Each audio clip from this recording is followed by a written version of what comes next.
Mae y drama Gwyneth Glyn yn ddeunydd perffaith i addosu mewn i opera, dwi'n meddwl.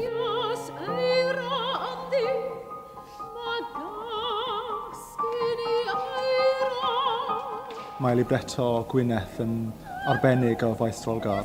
Mae Guto wedi cyfansoddi cerddoriaeth sy'n goeth iawn ac yn eglur a chofiadwy hefyd. Mae'n iawn. Mae'n perffaith.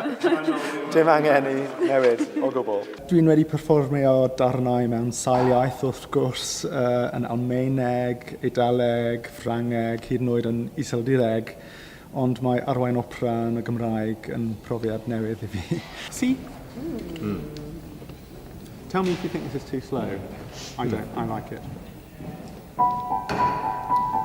Dwi ddim yn siarad Cymraeg fel mamiaith ac mae paratoi ar gyfer y tŵr wedi bod yn heriol ond heb bleserus a chyffrous. Y rôl yr arweinydd yw i baratoi y cantorion ac i paratoi y cerddorfa hefyd ac i weithio gyda Nicky, y repetitor, i edrych ar ôl y sgôr Guto.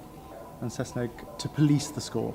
Play it there. Yeah. Is that the most useful thing? No, absolutely. Yeah? Okay. Yeah, so I'll definitely play that. And then you've got... Hefyd, y rôl yr arweinydd yw i gweithio gyda Michael, y cyfarwyddwr, i creu dehongliad